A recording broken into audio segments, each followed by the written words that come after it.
I came across a TikTok that I thought was interesting, and I'm going to go through that with you and let you know how it relates to me. Maybe some of these things will relate to you. It's a little bit of an eye-opener to me. It is called 5 Things You Don't Realize You're Doing Because of Your High-Functioning Anxiety.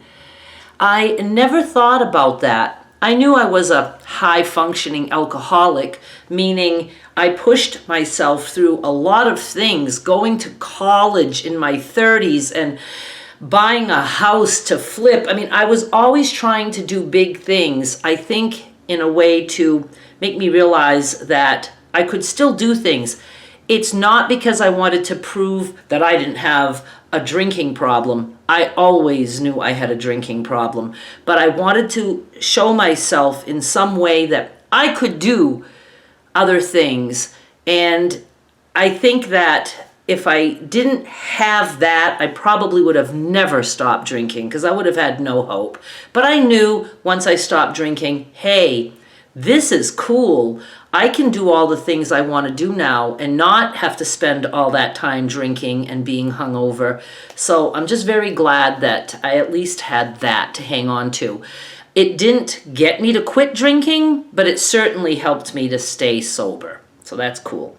So one of the things you might not realize you're doing because of your high-functioning anxiety is that you're nice to be around, but you're a people pleaser. I don't know that I'm always nice to be around. I think I've kind of given up on trying to be nice, but I'm not around a lot of people. I think when I'm around people, I'm certainly nice. I don't come across as an idiot, but I do stress out because I feel like my anxiety shines through and that everybody notices that. People pleasing, certainly in the past, I think I have learned not to do that, which is why I really have no social life.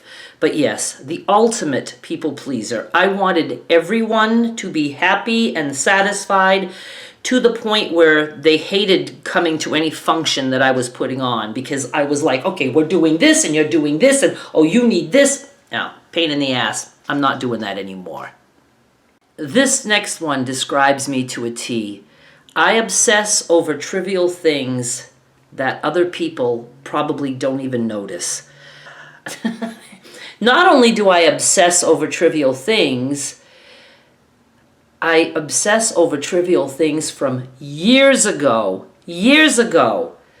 and I can lose sleep over that. When I think about it, when it just pops into my head, I feel the agony even more so than the agony I felt at the time, because it's like I agonize over it so much that it just keeps getting worse and worse. And I do this over probably thousands of things that I think about. So it sucks. I wish I could stop that. And the fact that I know that most people would not even have a memory of the thing that I'm agonizing over, that doesn't help me. I still agonize over it. Doesn't matter if they remember it or not. The next one is that you beat yourself up over every mistake you make. I make a lot of mistakes.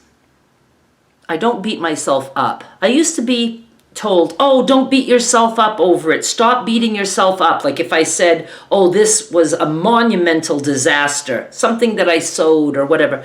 I'm not beating myself up just because I'm saying that it came out like shit and that I don't like it. We have the right to do a shitty job sometimes and talk about it and, can say that we don't like something. That's not beating ourselves up. Not to me anyway. I am very aware that things are not always going to go right, and I just go with the flow. So I don't beat myself up over anything. Even though it seems like that to a lot of people, because I think a lot of people think, oh, something wrong, spoken about, negative, don't do that. You gotta do that. It's part of life. The next one is knowing you're capable, but not fully believing in yourself.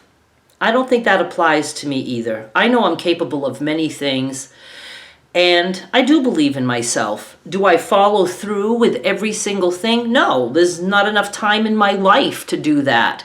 But Capable, yes. And do I realize that? Yeah, I do.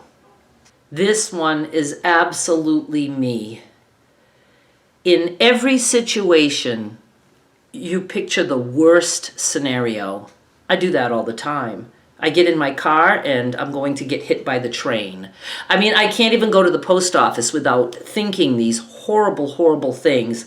I think thoughts like that all the time. Why? Because those things are all possible. Good things are possible too. And a lot of people say, don't think that way. You'll make it happen. I don't believe that because I think a lot of good things that I would love to have happen, they don't happen either. I think that when we have a thought and it happens, it's a big, gigantic coincidence. I guess I'm just not one to pretend that everything is good and will always be good. It won't.